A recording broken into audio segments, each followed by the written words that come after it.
Você falou sobre o PPI, né? O preço de paridade de importação, que é o preço de paridade com o mercado internacional, mais um custozinho de frete, né? Que é adicionado ali por conta do transporte do petróleo. E esse é o preço que está em questão. Você falou, o preço do nosso episódio de hoje, que foi definido em 2016, ali na época do governo Temer, né? Na gestão do Pedro Parente na Petrobras, foi o momento exato que você teve a definição dessa nova política de preço. A gente vai tratar de todos os prós e contras disso ao longo do episódio, não vou me alongar agora, mas basicamente o que aconteceu agora é que houve uma mudança, né? Uma proposta de mudança em relação a esse balizamento de preços em relação ao mercado externo, em substituição a isso, uma nova política de preços. Quais seriam as vantagens do PPI? Segundo quem acredita, o Fred, a galera mais liberal, né, de direita, acredita sobre vantagens. Primeiro é um alinhamento aos padrões internacionais da empresa. A Petrobras, a gente disse lá no início, é uma empresa de capital misto, capital aberto, uma empresa que está no mercado. Você entra aí na Bolsa de São Paulo, você compra ações Petrobras. Você consegue comprar ações Petrobras na Bolsa de Nasdaq, né? Então, ela é uma empresa aberta e que deveria estar alinhada aos padrões internacionais. Os Estados Unidos adota preço de paridade, os europeus adotam preço de paridade. Então, a Petrobras ela não deveria adotar preço interno, uma vez que o mundo, ou parte do mundo, adota esse preço de paridade. Esse é um primeiro ponto. Segundo ponto é que o PPI ele traz muito lucro para a empresa. Por quê? A gente estava falando agora que a quantidade de petróleo retirado dos poços é cada vez maior. A Petrobras tem uma rentabilidade muito alta. Luiz, você falou hoje mais cedo que a gente gasta muito porque é fundo, você fura 10 quilômetros e tal. Sim, você tem um custo muito alto disso. Só que, por outro lado, a rentabilidade é cada vez maior. Eu disse agora que todos os dias um tubo é colocado lá para retirar petróleo do pré-sal. Então, a Petrobras ela tem uma produtividade muito alta. Isso faz com que o custo dela de extração interna seja baixo.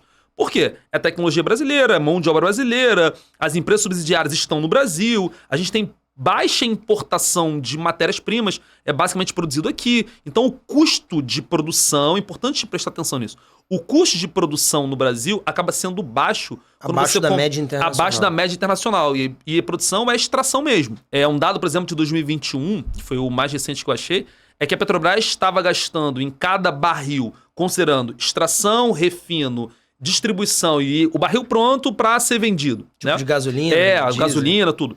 Cerca de R$115 em cada barril. E ela estava vendendo lá em 2021 a 420. Ou seja, mais de 3 vezes mais. Então, se você adota um PPI, né, uma paridade internacional de preços, né? E você está produzindo barato e vendendo com preço alto internacional, o lucro disso é gigantesco. A saúde financeira da empresa. Para a Petrobras é maravilhoso, porque você gasta pouco e vende muito caro, que é o sonho de todo empreendedor, você que já teve uma sorveteria, né? É o sonho do empresário, gastar pouco e vender caro.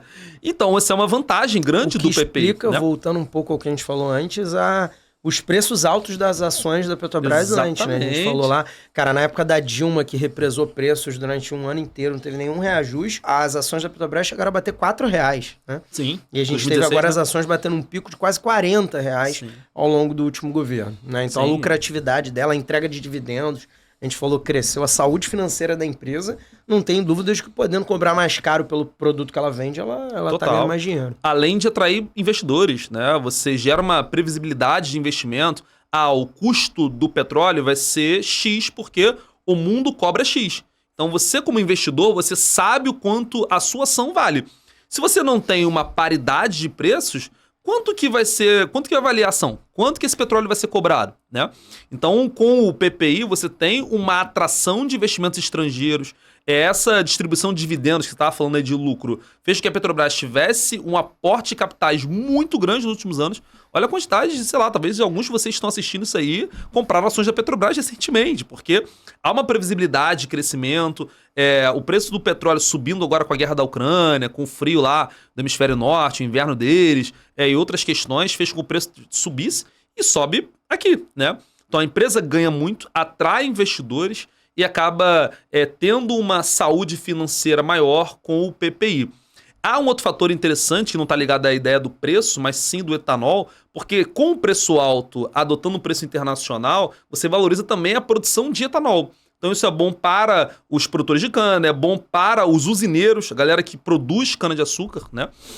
Que vai produzir o etanol. Então há uma série de questões importantes ligadas ao PPI, mas principalmente ligadas à saúde da empresa, a empresa que sofreu aí rombos nos últimos anos muito expressivos. E é engraçado ver que a maioria dos pontos que você citou aí como positivos para a adoção do PPI são pontos ligados ao mercado financeiro, ligados a empresários, a quem produz cana, a quem lucra com ações de petróleo. Então, o que explica mais ou menos uma dicotomia que não é de 100%, Sim. mas que é mais ou menos a galera, geralmente mais à esquerda, que costuma ter um olhar mais social, um olhar mais popular, costuma ser contrária ao PPI. E a galera mais à direita costuma ser mais liberal, que de repente tem ações na Petrobras, está ganhando com dividendos, ou é um empresário que vende alguma coisa ligada a esse aumento de preço por conta do petróleo, costuma ser favorável ao PPI. É mais ou menos essa dicotomia que a gente vê. Isso, Bom, e contra o PPI, então, a outra perna dessa discussão. A gente acabou tendo um argumento principal, central, que é o que a gente vem ouvindo por aí, inclusive, que é a maior volatilidade de preços, né? O preço do petróleo estoura a guerra da Ucrânia, aí ele vai lá em cima. E aí depois você tem uma queda de consumo por qualquer motivo, o preço oscila para baixo. Aí, tomara que não, mas a gente já falou no episódio da China que é bastante possível. A China daqui a pouco invade Taiwan e aí desarranja o mercado todo externo de novo de produção de qualquer coisa. Isso impacta no petróleo, no dólar, na inflação, nos juros internacionais, em absolutamente tudo. A gente tem um pico novo de preço. E só para você ter ideia, eu falei da Dilma que ela represou preços durante um ano inteiro. Durante o ano de 2017, na gestão do Temer ainda, a gente teve 118 reajustes do preço da Petrobras durante um ano. 118. 118 dá quase 10 vezes, por mês, não é isso? Tô falando merda? Não é isso. Quase 10 vezes por mês, né? Vai dar um pouquinho menos do que isso. 10 reajustes diferentes por mês. Então, assim, quando você vai cobrar um frete, né? Vamos assinar um contrato aqui com um caminhoneiro, com a empresa de transportes e tal, para levar o meu produto lá para outro estado brasileiro ou para fora do Brasil e tal, usando diesel naval, usando querosene de aviação, qualquer coisa que eu tenho que prever isso para frente. A volatilidade de preço, ela impede que eu tenha uma previsibilidade até do custo do frete. A mesma previsibilidade que você falou, de acordo com o preço internacional, é a previsibilidade a Petrobras vai cobrar o preço que a gente entra na internet e vê mais ou menos por ali. Mas, ao mesmo tempo, a possibilidade desse preço oscilar demais no mercado, ela gera uma instabilidade interna enorme também. E você acha que o cara que vai fazer o frete do caminhão, a transportadora, a empresa de navegação marítima e tal, ela vai cobrar um preço já não tentando precificar isso? É óbvio que ela vai fazer isso. E fazendo isso, é claro que ela vai cobrar mais caro pelo frete.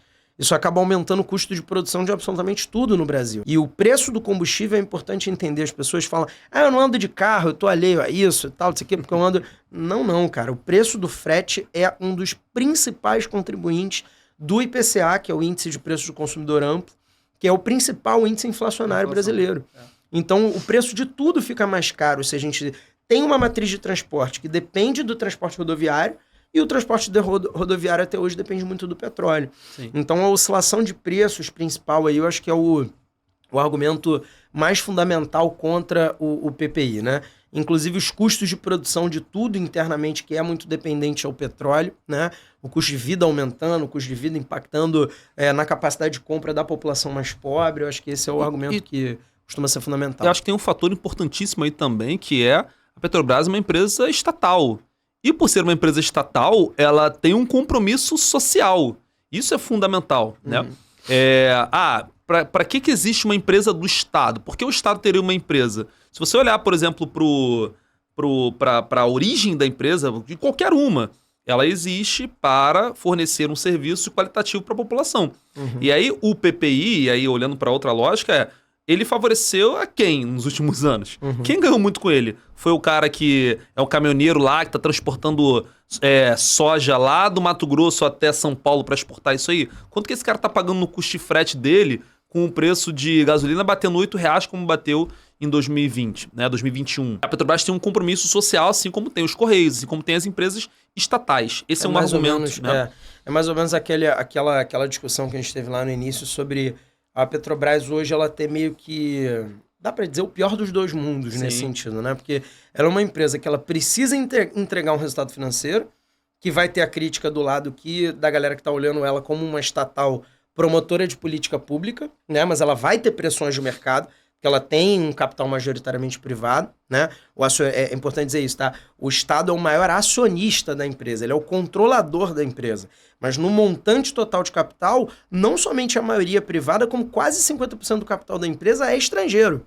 Então as pressões de preços, né, de lucratividade e dividendos da empresa, elas vão ser enormes pelo lado do mercado.